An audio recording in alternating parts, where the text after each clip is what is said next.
Sonia, can you please introduce for us Howden? So Howden's a 30-year-old company. Our founder, David Howden, is still very much leading the business. And basically, we are headquartered in London. We are the only British broker in the top 10 worldwide. We are in 56 countries. There's 23,000 of us across the globe. And really, we are quite different to many of the other brokers in that top 10. A third of the group belongs to people like Maher and myself. We're shareholders in that. And that's a big part of what Howden stands for. We have entrepreneurs within our business, just like David himself, who are building out the Howden, vision that we have. We very much look to have local people within each of those countries that we base ourselves in, and we support those local people, normally the best brokers in those countries, with all the international capabilities that we do. So in my world, where it's much more focused on the retail side and the specialty side, as opposed to Mario, who looks at the reinsurance side, we build out on that basis, from all your general lines of insurance to your specialty lines, which are supported from the teams in London. What can you talk to me about the international growth markets? So international growth markets, which we both represent, are basically Latin America, where we currently have, on the retail side, 5 countries. And then we have Miami also as a hub. And then we have Middle East, Africa and India. So really everything that's not the Asia and Europe. You also have a bit of Eastern. Yes, I'm also responsible, in addition to what Sonia is, for Eastern Europe, Israel, Turkey and Greece. But it's the exciting part of the globe, I kind of say, and I say we have the most exciting because obviously growth markets, as it says, are the ones that are growing. I mean, India is going to be, third largest economy in the world by next year, in a year's time or so. And then Latin America, which is obviously growing so much, and young economies changing how they buy insurance, maybe as opposed to the European economies. So really exciting and a lot to be done. And, we really see a massive opportunity in those growth markets, which we're heavily investing in. So, I mean, within Howden, we've had 2 M&As within Latin America this year, with one being reinsurance with Innova in Peru. Yes. And then we also bought a retail broker in Chile this year. And there's more to come. I mean, organic growth is a big part of what we do, but there will also be some more M&A. We've done group-wise 64 M&As in the last year. So we're looking for more, hopefully, in what's coming with year 2. How is climate risk impacting the reinsurance strategy brokered by intermediaries? Well, it's probably one of the biggest, if not the biggest topic in reinsurance, because all the climate changes are causing additional volatility, and volatility is the biggest issue for insurance companies. So it's really changing the reinsurance needs, and what we've seen over the last 6 to 7 years.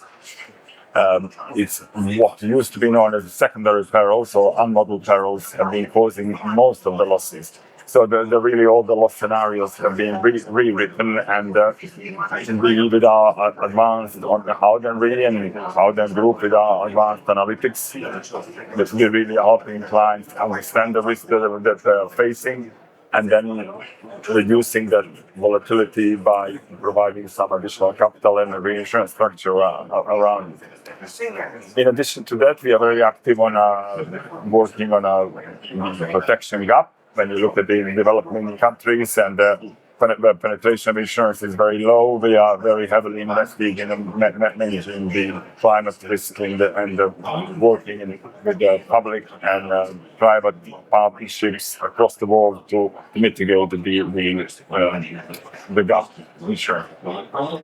What type of emerging risks are driving the demand for insurance coverage? Well, I mean, one of those would be volatility, and volatility probably is the biggest challenge for reinsurance companies, because volatility eats capital, and that additional capital is a cost burden to the company. So that really is one of the main things we are doing.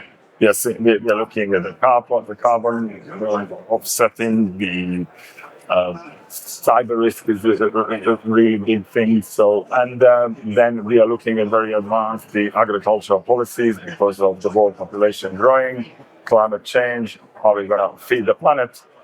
So these are some of the really emerging risks. And on top of that, we've had less of political stability in the last 5 to 6 years.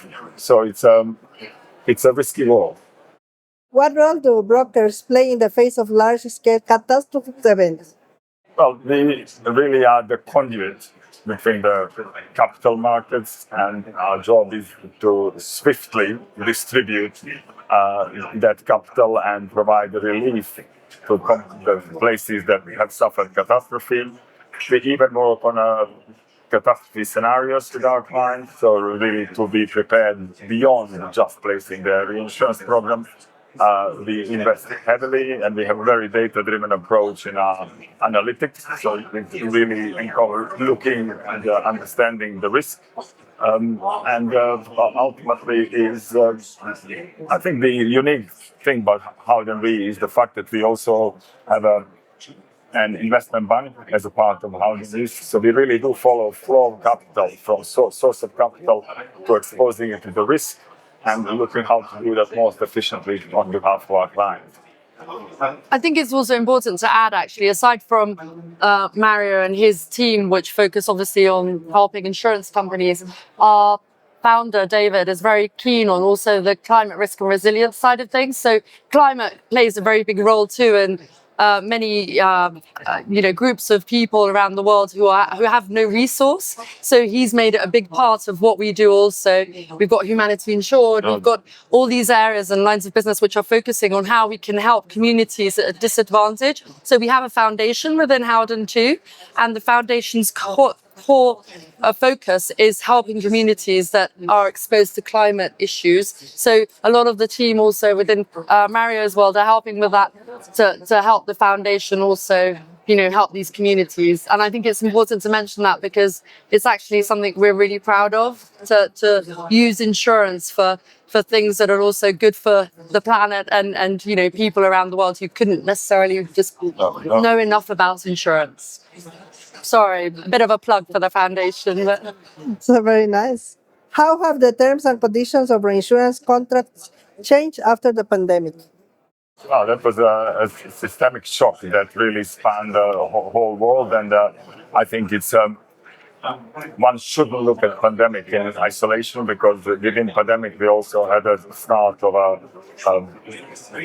Russian invasion of Ukraine, and that led to gas and petrol crisis supplies in European. So that added another shock to the market. So the reinsurance terms have hardened significantly, and there was the capital moved elsewhere with a significant increase in interest rates. The insurance was not the most attractive place for investors for last 3 to 4 years. So we have experienced since 2020 quite significant tightening in the terms and conditions. But thankfully, the last 18 months, we've had a quite benign catastrophe environment, and capital has flown back into industry. So we are now looking at the disciplined market gently softening. How important is the diversification of reinsurance panels in a broker's work? Well, that's I can comment on that, but it's prescribed by the financial regimes like Solvency II, and the diversification is extremely important from several reasons. It removes uncertainty, financial security of different partners, and it is really an absolute key to invest in a huge and very diversified panel from different appetite of insurance, from being able to work on the development of new products. Again, I think that's something where broker role, and particularly us in Howden Re, is very important in advising and building the diversified, steady panel. And we look from traditional insurance to alternative sources of insurance, being cat bonds or ILS markets, where we deal with funds direct, and that's been on an increase over the last several years. And I think also to add to that, which is really important, not just to Mario's world, but my world, is that whilst we are a big company now at Howden, we really don't work in silos. We're very joined up. So I think that also helps with being able to access all markets and all capabilities within the Howden world and across the globe. So we work as one, if that makes sense. So even in Mario's world, he has people who might sit on the ground, be it in Miami, be it in Brazil, whatever, who work alongside the London team. And in my world, it's exactly the same. Anybody in any of the 14 countries that I have within IGM knows that they're just in their country offering solutions to their clients, that they have everybody around the globe within Howden being part of that team. I think, for a client to know that and therefore know that their panel options are worldwide is really important, because it doesn't affect how we might operate as a broker, be it because of how we get remunerated or anything like that. I think we really, really strive to hold that strong throughout our growth and journey. Yeah. That really is unique. Why how Yeah. the group is different. That we are acting as a family in a Yes. company that's really significant size at the moment, but we still have managed to keep that culture of collaboration. Not many brokers, you'd have two people like us sitting next to each other. It's true. It's true. Seriously. And what technologies are insurance brokers using to improve efficiency? We have at Howden and Howden Group extremely data-driven approach. And the belief and our mantra is before technology comes the most intimate knowledge and understanding of our client base. And then we go through the process, and it's really looking at the risk appetite of insurance that is digitalized in our world. We look at the capitalization automatically, then study what we call it, the gritty and noise. What is the common problem for the client, and looking through our data set, how do we address that? And then we come with a very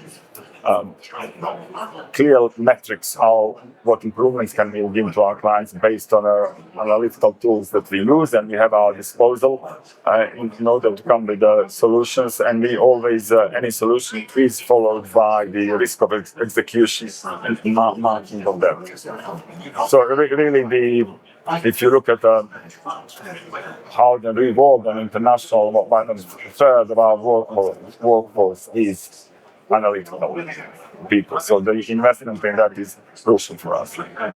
How does the use of digital platforms influence the traceability of reinsurance contracts? Well, that's very topical now, and probably you and I can speak about this today, and tomorrow will be very different.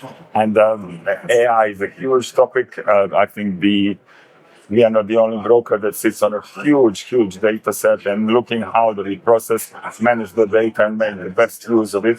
It's key who's going to thrive over the next 5 years. And we are extremely focused on that. And we, again, through our growth, we are harnessing the data we have and utilizing the best possible way how we can use it as predictive tools, management tools, and then even from looking at the contract wordings to claims management to all the things that are done manually now. The transformation of all broking intermediate in process is ongoing, and it's going to continue ongoing for years to come. And finally, how does the involvement of major global brokers affect emerging markets?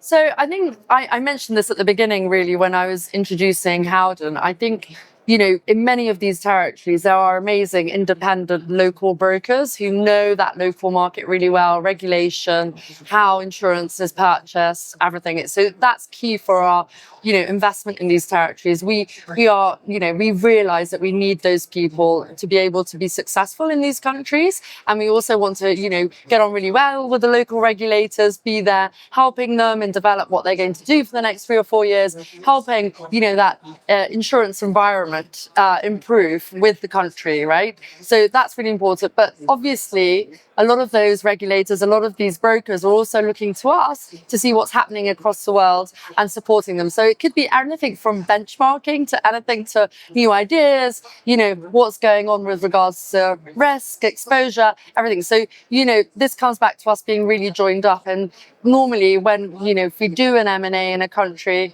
we both parties benefit from this, because we benefit from their local knowledge and how to operate in that market, but they benefit from us with everything else else that happens outside of their own country. So I think it's a great marriage in that regard.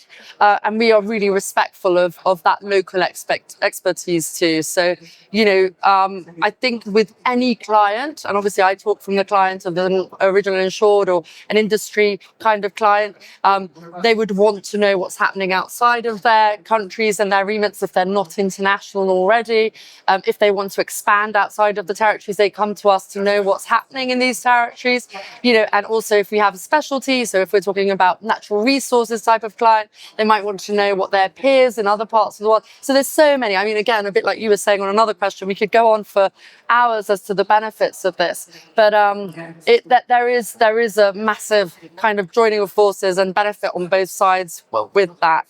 Not taking away the fact that in many of the countries that we deal with, and I say that too, outside of Latin America, there are wonderful independent brokers, and many countries also with the geopolitical situation that we have now in the world, favor local brokers and independents more so than globals, especially as many of them are American. But I shouldn't say that. Don't help us. I mean, if you just add 2 points, product development and bringing new capital to the market.